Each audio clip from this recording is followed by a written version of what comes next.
May mga kaming magre-review tayo ngayon ng CCTV, no? So may dumating sa atin na CCTV na EUPI, no? So ito ay from PLDT Home subscription. So inabil natin siya sa halagang 99 pesos o 100 per month yung payment niya. Kasama siya dun sa monthly payment ng PLDT Home, only fiber, no? So ang plan natin ay 1699. Yan. Ito yung inabil natin na maganda kasi siya. Ay parang installment yung nangyari, no? So i-review natin to kung maganda ba siya or so itong model na nasa atin ay UPI C20, no? So ito ay 360 degree na. Tapos yung resolution niya ay 2K resolution na, no? So supported din to ng AI na Alexa. Yan, kung ano pa yung Alexa pala. So tsaka Hey Google, yan. Yan yung mga. So yung model na to ay yan, C220 pala. So C220. So may dalawa kasi itong model, may C110 ata yung isa nito. Yan. So wala siyang kasamang SD card, no? At kailangan nyo pa ng SD card. So testingin natin siya kung maganda ba siya. So ilalagay ko siya dun sa Pisonet, no? Dalawa yung CCTV. So yung CCTV kasi natin ay CB380 Pro. Yan. Naiinis ako lagi may ads. Lalabas pag inopen mo yung app niya, may ads. So yun yung ayaw ko dun sa tagal bago mo makita yung tawag dito, yung view ng CCTV, no?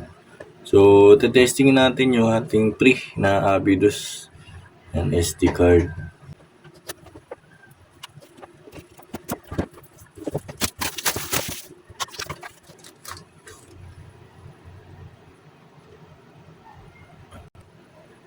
So ito po yung ating resibo, no, from Cargo.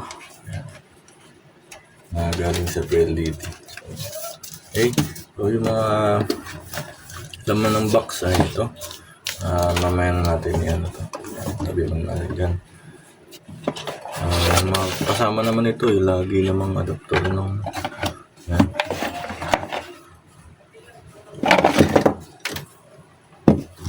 So may power cable siya, type C na siya. Ayan, makikita nyo type C.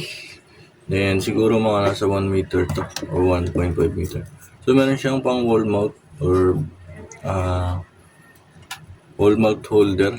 Yan, pwede mo i-screw o sa mo ilalagay. And then may adapter siya na 5 volts, 1 ampere yung kanyang output, no? So ganito lang siya kaliit. Yan. Yung kanyang adapter. So may kasama din siyang Torx tsaka screw. Yan, kung gusto nyo ilagay sa pader. Pero kung sa mga lang wood ay pwede na i-screw lang. So yung kasama niya ay may manual, no? Ito yung manual na kasama. So titignan natin kung maganda ba tong UPI CCTV. Yan, ito pala yung model mga kamay nung indoor, no? Indoor pala tong CCTV na to. Yan, C210 at C220. Yan yung dalawang model. So yung isa kasi ay kaya 10 ay 1080p yung kanyang resolution. So itong nasa atin ay C20. So 2K resolution siya. Yan yung pinagkaiba ng dalawa. So hindi naman kailangan ng 2K resolution. Pwede na yung isa, no? So pwede din kayong bumili nito mga kaming sa online, no? Sa Shopee or Lazada. So lalagay ko yung link ng item dyan sa description or click nyo na lang dyan sa screen nyo. Makikita nyo yan dyan sa may bandang left side sa baba, no? So ito yung kanilang parang security. So may sticker din siya para sa pag magbubutas kayo. Yan. hindi kayo magkakamali ng pagbubutas, no? Okay? So, yan na yung kanyang pinaka laman, mga laman. Okay mga kaming, focus naman tayo sa CCTV niya, no? So mabigat siya, hindi siya kagaya ng CCTV na B380 Pro, no? So pang budget meal lang kasi yun. So ito mabigat yan. Makikita mo na maganda yung quality. Yan. So ito ay PET1. Yan. So nandito yung kanyang charging port sa ilalim. Yan. For power port type C. Yan. Tapos ito pwede mo siyang wall mount. Ayan. C20. Then ito yung kanyang synchronized. Yan mamaya magagamit natin yan. Okay, kabitan muna natin siya ng SD card. So ganito yung arrangement niya.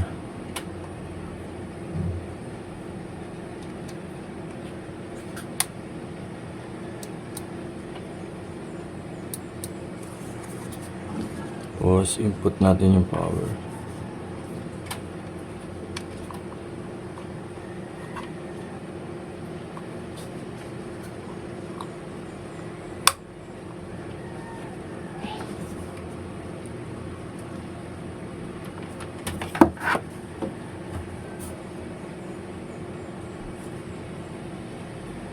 Okay na.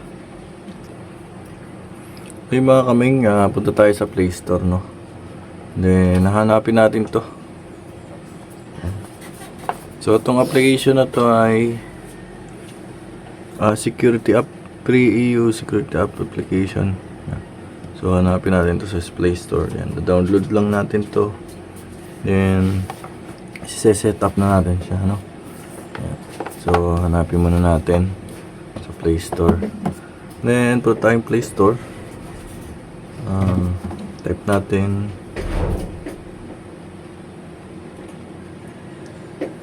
pre-EU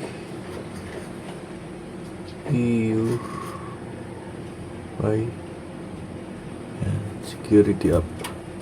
Kaya hanapin nyo lang yung logo nung security ito. Yan.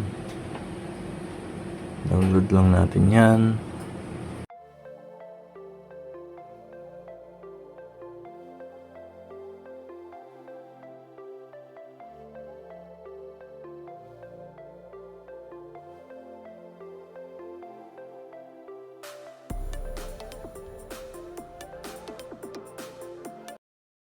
Ma-download natin siya, no?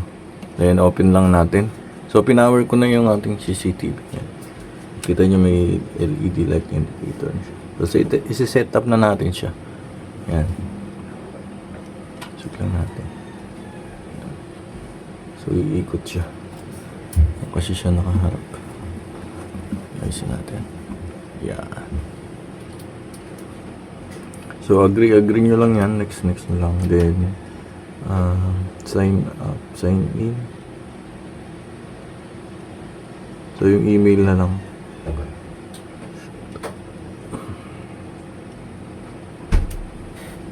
Kaya magsisend lang ng code. Input nyo lang yung code na magsisend. Ayan, sa email 76243576243. Done. Yan, di na kayo gagawa ng account. So, yung email lang yung gamitin. Yan, tapos lagay lang natin yung password.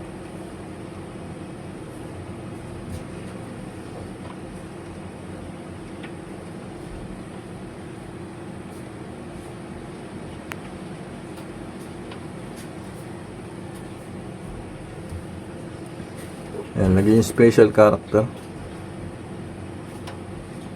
Sa setting tayo. Yan, allow nyo lang para magamit nyo ng maayos. Then, skip nyo lang natin to. Yan. So, mag-add device tayo. So, before tayo mag-add device, pipindutin muna natin tong synchronize. Ito. Sync. Sa ilalim. Tiin nyo lang. Yan, tapos tutunog siya. Then, add device na tayo. Ibig sabihin,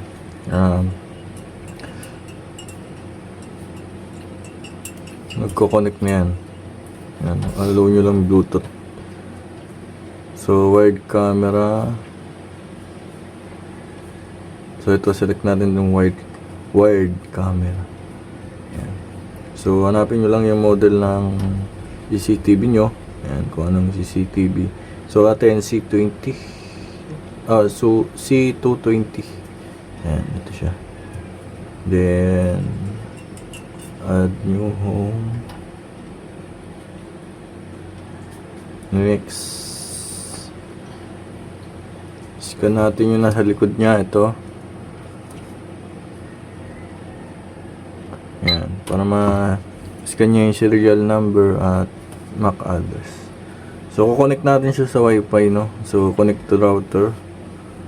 Then, input niyo yung password ng router nyo or Wi-Fi nyo. Select nyo yung Wi-Fi. And yan na kasi ako nakakonect. Ngayon, input lang natin yung password nyan.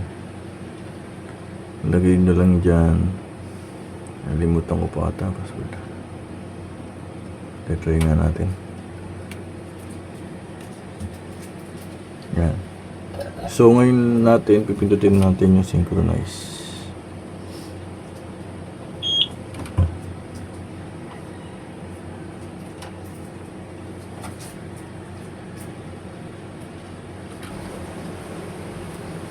Then next, will generate QR code Wi-Fi. Please use intercom.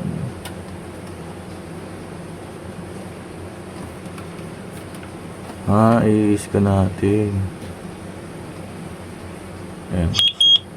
Connecting to the Wi-Fi network. Please wait. Yeah, connecting. Yan pala.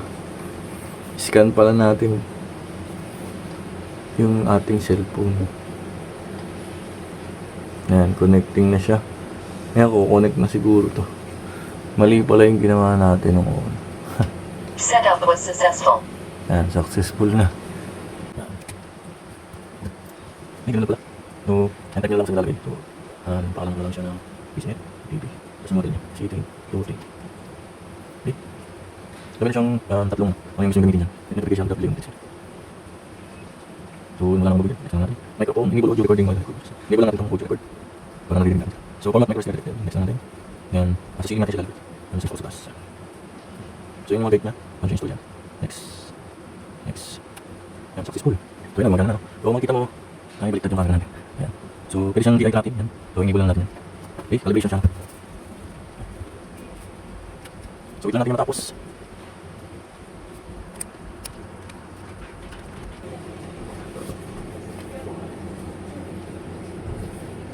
Yan, wait lang natin matapos yan. Kapag nag-update siya ng firmware, yan, blinking red tsaka blue light. 9 minutes daw. So, i-stop ko muna. Pause muna natin. Okay mga kaming, ating CCTV natin. V380 Pro. Yan. Ito kaya natin. So, maraming ads na. Yan yung ayaw ko dito. Kung may titignan ka, hindi mo agad ma-check kasi may ads.